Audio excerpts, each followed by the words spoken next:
And welcome back to the Constitutionals Podcast. I'm your host, Chad White. And if you didn't know, this is the only podcast on the internet where I sit down behind a microphone and I talk about the news and whatnot and stuff of the such. Hey, welcome back. This is Constitutionals. As you can see, if you're watching the video version of the show, which I urge you to do, I am dressed up in my finest work clothing because I have just come back from work. Not just. Let's not pretend. I've been done from work for about 4 hours now. A little backstory. I'm on a contract position. It's in television. It's in the news, not television. It's in the news. It is television news, but it's just whatever. Anyway, I wake up for the past week. I've been waking up and I've had this position for a couple of weeks now, but I've been waking up at 2:25, 2:15 in the morning. Have to go to work at 3 o'clock. Have to be there at 3 o'clock until 11. It's crazy because there's a morning show that has to be made. And I am part of the team that makes it for just this week. Next week, I'll be doing day stuff again. It's insane. It's insane to wake up that early and then go to an office that's sparsely populated and sit there and edit videos.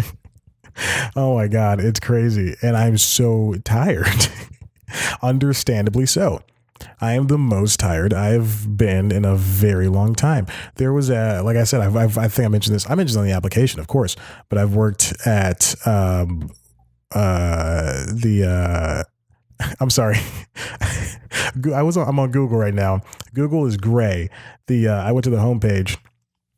Google is gray. If you can see, if I do this on camera, Google is gray. And I clicked on it. I was like, why the heck is it gray? It's for George H.W. Bush, who passed away this past weekend. We are sad, condolences, blah, blah, blah. We are sad, condolences, blah, blah, blah. That's what people are going to say at my wedding. That's going to be what people say at my wedding. You know, all these single women. I'm looking at so anyway, I was going to my notes and I have nothing on my notes. So we're just going to talk and talk and talk. That's what I'm good at, right? Anyway, what was I talking about? Yeah, I'm always tired. I've been trying not to take day naps because I have to go to bed at 8, essentially. I have to go to bed at 8 o'clock and then wake up at 2:30. Like 8 is the latest I can go to bed, but I've been going to bed at like 8:30, 9 o'clock sometimes. Sunday, it was I went to bed at like 9:30 because I didn't forget. I couldn't do news time until then. Oh my gosh. News time's gotten better because of this job, because I've learned some editing skills. News time has gotten a little bit better than usual, which is always amazing. If you don't know, I was doing a daily show called The Application, in which I was recording a show every day, about 20 minutes of a podcast every single day, and trying to convince Atlanta's PR station WABE in order to hire me. My fears were realized when late last week, when I kept talking about late last week, that I was too late into the week to hear if I got the job. Friday, my suspicions were confirmed. I did not get the job. I recorded a podcast immediately after that, and I was way in my feelings. I was angry. I was always like 2 steps away from talking smack about this job, but I never did. Because I'm above that. Am I? So I never did. And I still haven't to this day. It's been 7 days. Something. I can't count. It's been 5 days. I never did talk smack about it. So my suspicions were confirmed. Somebody's suspicions were confirmed. Someone called me. Listen to the last episode of the application. And you know, I might even record, and then another little addendum here. Somebody else this is a little scoop because I haven't recorded this new episode of the application, which would be the final episode, period. But there's a little scoop. Somebody else from the same company called me back and said, listen, Chad, you did great. I'm very sorry it didn't happen, blah, blah, blah. She was very nice to me, a very nice person. I will talk about that more on the later episode of the application, which I will record at some date, maybe this week, hopefully this week. But Smash Bros is coming out and I got a job and daddy can afford it now. I'm so excited. But I will definitely, I've been thinking about it all week. I will probably get back behind the mic and record one more episode of the application for the dozens of people, the dozen people subscribed to it. Dozens. I gave myself a little bit more. I wonder if this episode is lit properly. Because I know for this main camera, it is very hard to gauge this DSLR in front of me. DSLR. Hey, listen, I saw a movie called Cam this weekend. Very, very good movie. Wonderful film. It is about a cam girl who is basically, I guess, cloned by something in the cam world. All right, so a cam girl, she gets, undressed on camera and does things that her commenters suggest, and they pay her to do that stuff. And then she's replaced on the website that she uses with an exact replica of herself. And that's all the movie's about. And it's really, it takes a little bit to get going, but it's a really fun, and I dare say fun, because it's a straight horror movie, and there's nothing fun or funny about it, but it's a really fun movie, directed by Daniel Goldhaber, and it's written by Isa Mazai, who was a cam girl herself prior to becoming a screenwriter. And she has a lot of I don't know what to say, suggestive pictures out there on the internet. I guess you can find it if you really want to. I really don't care, but she's a wonderful, wonderful writer. She did a really good job with the script. It's tense. It's very tense. There's a point where the main character is played by, if you want to see the screenwriter topless, she's on her Instagram. She's topless. There you go. Madeline Brewer, who is from The Handmaid's Tale. What else, Chad? What else is she from? She's from a movie called Hedgehog, which is not a Sonic the Hedgehog movie. She's from Grimm.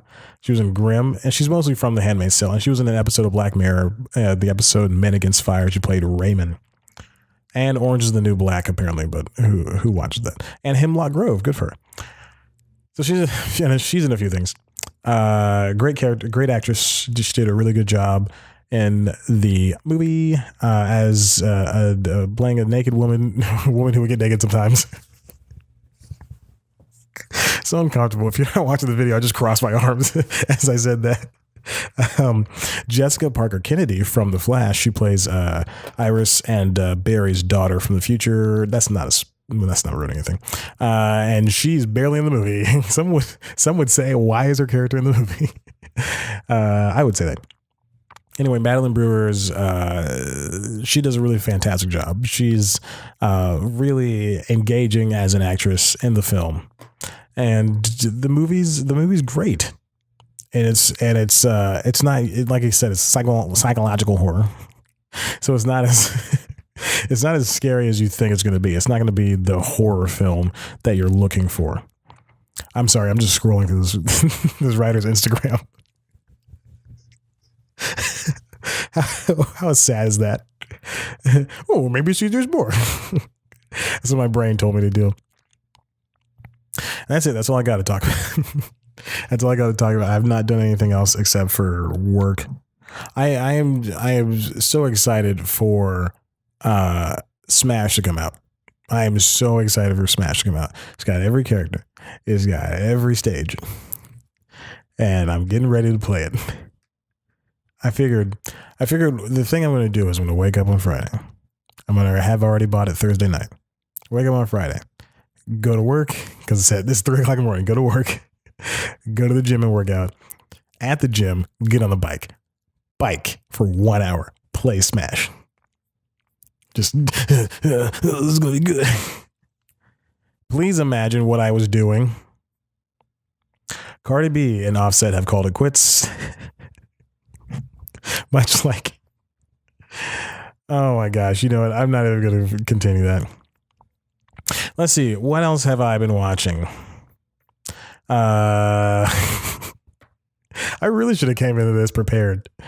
I did nothing to prepare, and that is what I'm excited about. So, Elseworlds is coming up next week. And by the time I record, it'll be finished, right? Because Sunday, Monday, Tuesday, yeah, it'll be finished. And we can talk about that then. Oh, Jesus Christ, Chad. Oh, my God. This is just a sad excuse of an episode. But you know what? I got to keep recording. Let's talk about how the Arrowverse,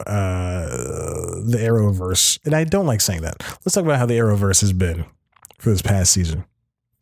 Let's talk about the CW for a hot second. So CW is the offspring of Warner Brothers and UPN. And they have all these shows that are teen driven. It's basically what Freeform is. You know, Freeform copied from CW is what I feel like. Freeform is more feminist driven, but there's still a lot of similarities.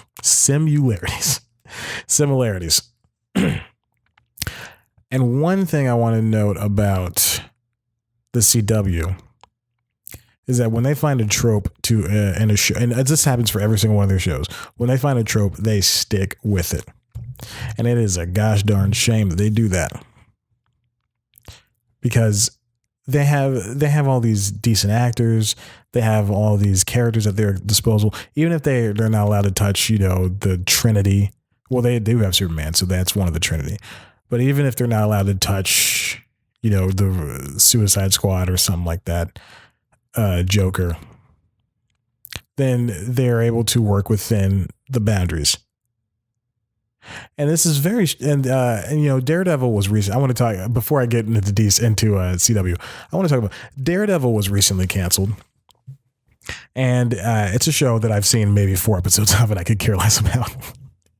But it makes me think. They said Disney, somebody at Disney said that, or Marvel said that Daredevil will come back.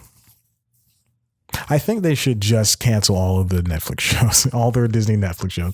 The Marvel Netflix shows. Who cares anymore? Just cancel those shows. Let them live on Netflix, and then take the characters and then migrate them to similar shows.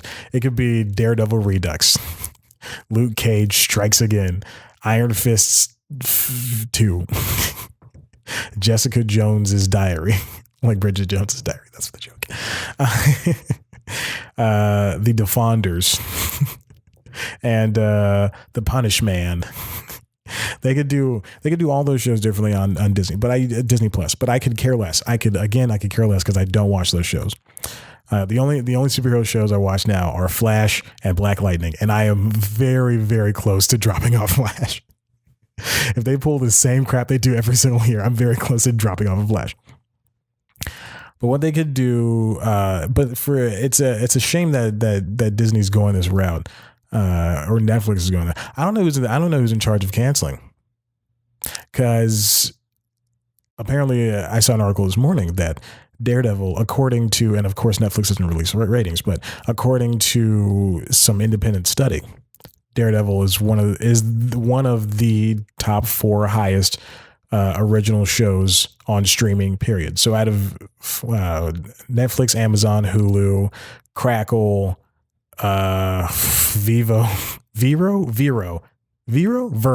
Verve, that's what it's called, VRV, and a handful of others that are just cascading downwards in quality.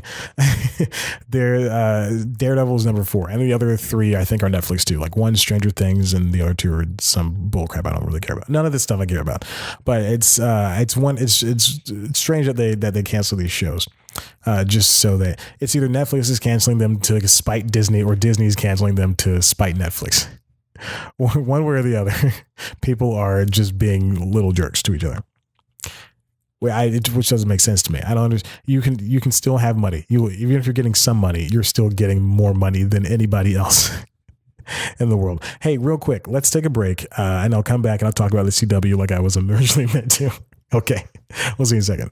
We're back. Hey, welcome back to the Constitutionals Podcast. Took a little break there to just restart the camera. That's it, and that's everything. So what I was talking about the CW and Daredevil and all that stuff. These are all two separate ideas that really just fell into each other. So let's get back into CW. So CW has all these shows.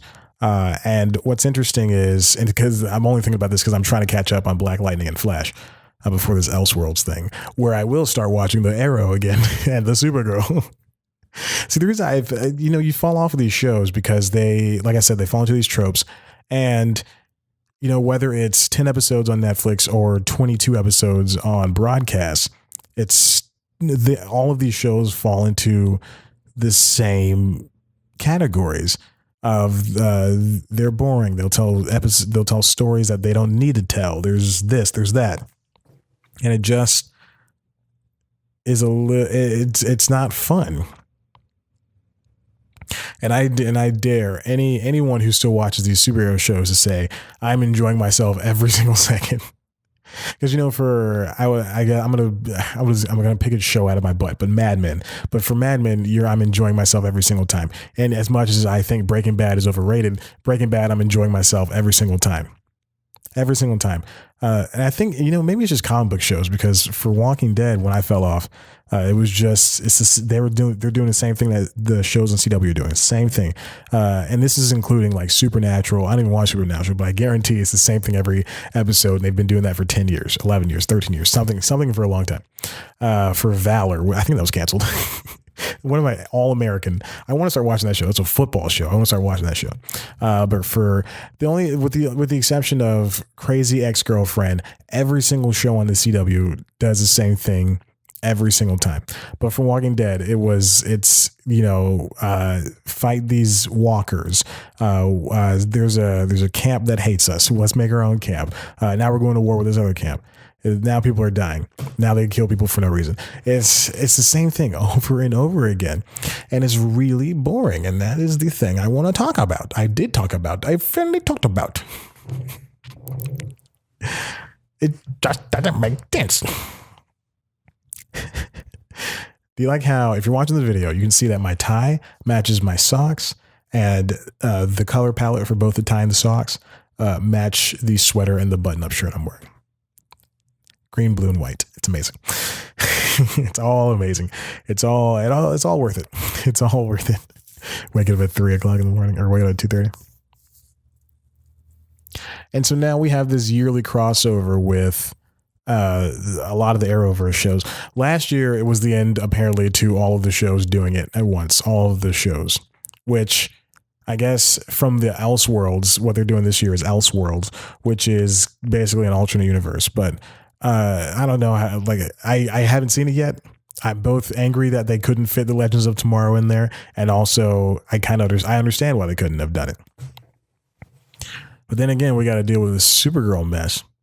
My main issues with Supergirl, I've talked about this before, because we're 85 episodes into this show and I've run out of things to talk about apparently. But my main issue with Supergirl is that they just don't know what they want to be. And then they want to be this political show, but then the politics are a little messy, and they're trying too hard, and they're a lot heavy-handed. And I just done like Carol's coming out story, which was just a waste of my time. Ugh, jeez. Anyway, but now that we have that to look forward to next week, I'm excited to see what they can do. And I'd be lying if I said I wasn't excited. And they're wasting James Olsen. Me and Chad Brooks, they're wasting him. They're wasting that guy. And this Tyler Hoechlin, he's not a good Superman. I want to go ahead and say it. He's not a good Superman. He's not the good Superman. He's not the good Superman. I'm excited to see Ruby Rose as a Batwoman, though.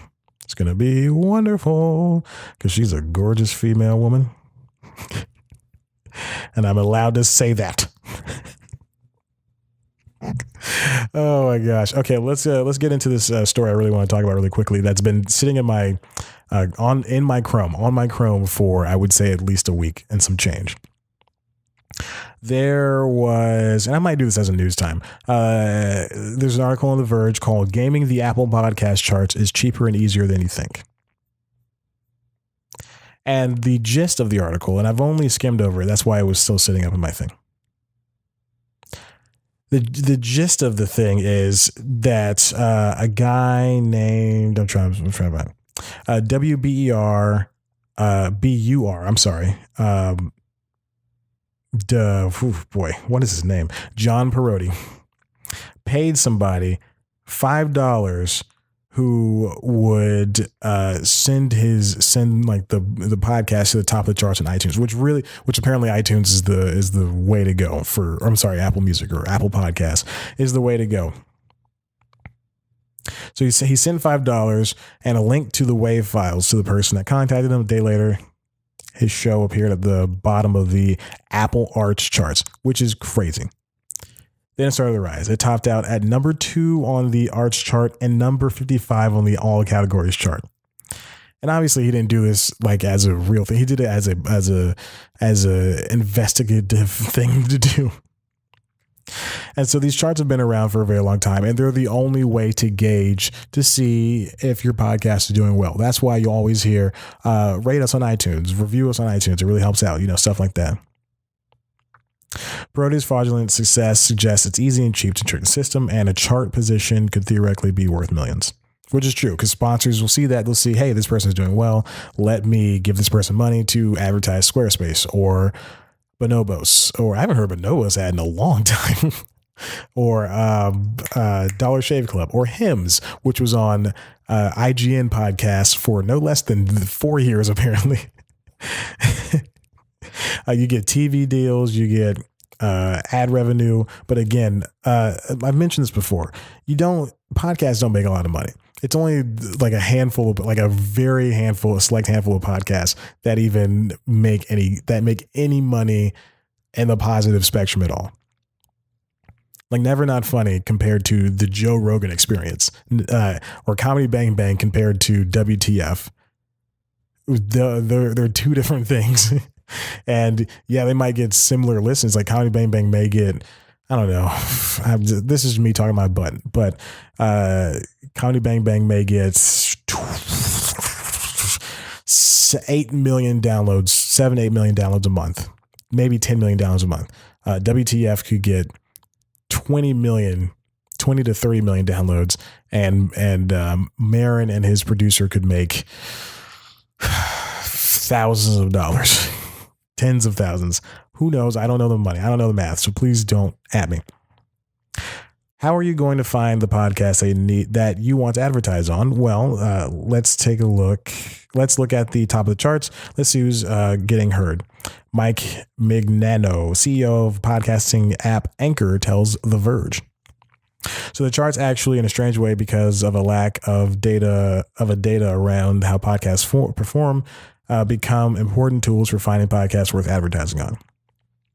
While the charts might initially make sense as a public barometer of success, the fact that they can be gamed doesn't give people in the industry much faith in them. They're sometimes seen as nothing more than a vanity play, which is very true. There's so many, like you can say, like if your podcast is in the top podcast, you can say my podcast is a top charting podcast, and it could be numbered 104. Well, I mean, which is true, because even if it makes the charts, then you're still winning.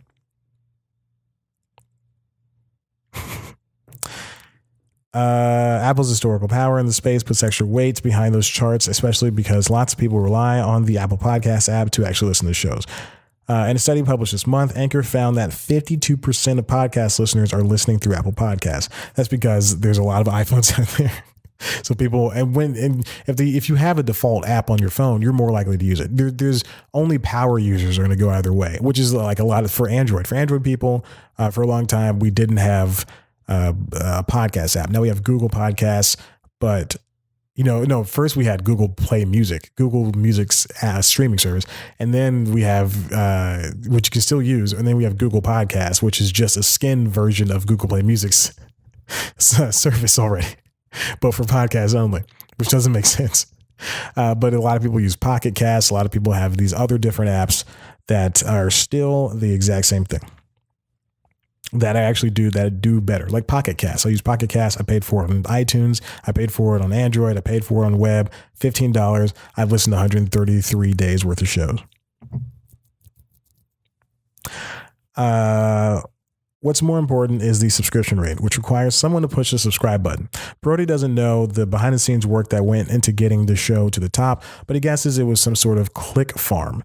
Discover Pods has, and let me talk about this really quick. So I have Pinecast. That is who holds the RSS feeds who supports RSS feeds for this show, for the application, for any show I will create thus far, in the near future. I don't know about 10 years from now. I don't know if I'm still going to be doing this. God forbid. God forbid I do this next week. I'm kidding. But there's periodically, I would say once every couple of months or so, I will get an email from Pinecast, from Matt from Pinecast. And it'll say, hey, Chad, we just purged, and depending on how many shows I have active, which are the application and the constitutionals. So I get 2 emails. And he'll say, "Hey, Chad, we just purged a bunch of bots from your system. It looks like, you might see your subscriber numbers and your play count go down because of this." And it's very true, because I will see the subscriber number go from something that is way too high for the constitutionals and go down a couple of steps, and really, it's a knock to your faith in the system. Same thing for the application. A classic click farm operation utilizes hundreds of devices and involves people clicking on a specific button to inflate subscriber rates, followers, or whatever else is being contracted. And the same thing, one of the most popular click farms I know is comedian Joe Mandy. He paid for his Twitter to get like 1 million followers. And this is like early Twitter, I believe. And he paid for his Twitter to get 1 million followers. So I don't know. And now he doesn't use his Twitter anymore because it's just all bots and fake people. And I think that is just so funny that he did that. Just one thing I just wanted to mention. All right. So then you got his click farms. I contacted Parodi's person who goes by CRF at SEO Clerks, a website similar to Fiverr, but for soliciting quote unquote SEO services, to learn more about how the chart topping business is run. I didn't get very far. CRF did say iTunes, Apple IDs, and devices are used, and the business has been in operation for 2 years. This person also employs a team of 7 people. We don't know entirely how CRF runs the business. It could just involve the classic click farm setup with people subscribing, unsubscribing, and pressing play on shows for just $5. Then there's competition. There's a bunch of other services that do the same thing. But Apple, like I said about Pinecast, they monitor these services too, and it has safeguards in place to ensure phony shows are taken down. The company monitors its international and domestic charts and relies on a combination of humans and software to detect signs of fraud. It bans shows after they're caught attempting fraud multiple times, Apple confirmed to The Verge. The company also acknowledged its efforts to stop chart manipulation during a developers conference in June, but it hasn't elaborated publicly since. And Apple is currently piloting its own platform to give creators more insight into where their listeners are coming from and how long they listen to the show. Spotify also offers some analytics around listener demographics. So there you have it. It's something that's with the birth of the internet. It was bound to happen. People steal shows, people cheat. To listen to their own shows, to get their shows listened to, and all these different things. And I mean, you come in with this kind of expecting that this kind of thing is going to happen. But I think jeez, what was that noise? The point of the matter is, there needs to be something done to make podcasting a little bit more regulatory. And I think there's a good chance it really could be a regulatory thing, especially with unions, especially with paying guests. That's been a big contention for Earwolf and for other podcasts, comedy podcasts of the same ilk. Your guests do so much. They come to these shows. Some of them should be paid, and all of them should be paid. If some get paid, all of them should be paid. But that's neither here nor there. We're talking about podcasts and making money.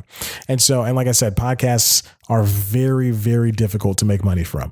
Even, you hear the guys from Hollywood Handbook, Sean and Hayes, the host from Hollywood Handbook, comment on how little they're getting paid. You hear John Gabris from High and Mighty comment on how little he's getting from his podcast. And these are podcasts that have been going on for years, but they still do them. Some of them are contracted to finish them out. I'm looking at Sean and Hayes for Hollywood Handbook, but there's still a lot of people who are just doing it to do it. Like me. I don't know if you heard my sweater ruffle in the audio version of this podcast. And so, like I said, we got to figure out a way to regulate this. And I kind of think, I would love, a union would be wonderful because they have television unions, they have movie unions. I think it'd be wonderful to have a podcast union of some sort. And I really think NPR could really get behind this and be the one to start doing it because they're one of the biggest podcasting companies. I think NPR and ESPN and all the other big ones could really get together and say, hey, let's start a union, guys. Please, let's do a union. Let's get more money. And so that ads and ad people can have, a barometer for paying and stuff like that. And then shows can charge more to have ad space on there. I think that'd be good. A podcast union. And then it'd be much harder to have these shows be faked, have their views and listens be faked. I don't know the math behind it, but I think this could work. Hey, you know what I think could work? You could head on over to cpluscomedy.com where you can get a couple of interviews. I've already written them out. They're both written out. One is going up today. Ryan Sickler meant to do it about 4 weeks ago. I'm so sorry, Ryan. Other one's Jason Salmon. That's coming out on Friday, I believe. Both wonderful men to talk to. One of them I only emailed. Definitely check it out. Check them out. You can also head on over to the website, cpluscomedy. Oh, all right. I'm doing that right now. cpluscomedy.com. Check it out. Subscribe to the podcast. Watch the video version on youtube.com/cpluscomedy. You can also watch News Time, which is our premiere show for the website. It's a weekly news show. Every week, it's an investigative entertainment news show. Every week, I sit down with a news item. This week, I talked about how Disney has 0 execs of color, which is very true. And Pixar has 0 people of color that give ideas in their movies. Very true. Check out the episode. Wonderful. Next week will be special. It'll be the last episode of the year. Before I go, it is the last episode of the year. Thank God. It's the last episode of the year, and it's a doozy. It's a huge one I've been building up for the past 6 months. I'm excited. Is someone here? I'm excited. It's one I've been building for the past 6 months.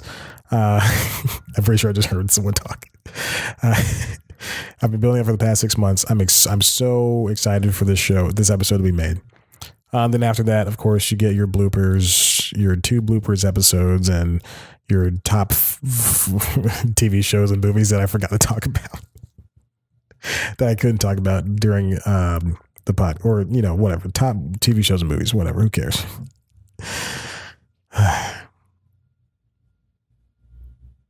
Sorry, I'm looking under my door, trying to see.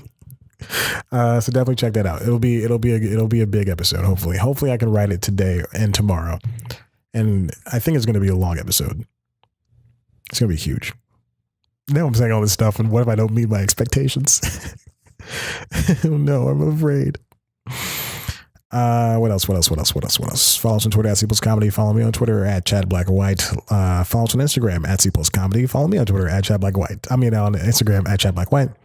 Like us on Facebook. That's it. That's everything I got for you. I would say follow us on Tumblr, but I don't know who uses Tumblr. They're taking away all the porn. This is the second time I've mentioned. I'm done. Okay, bye.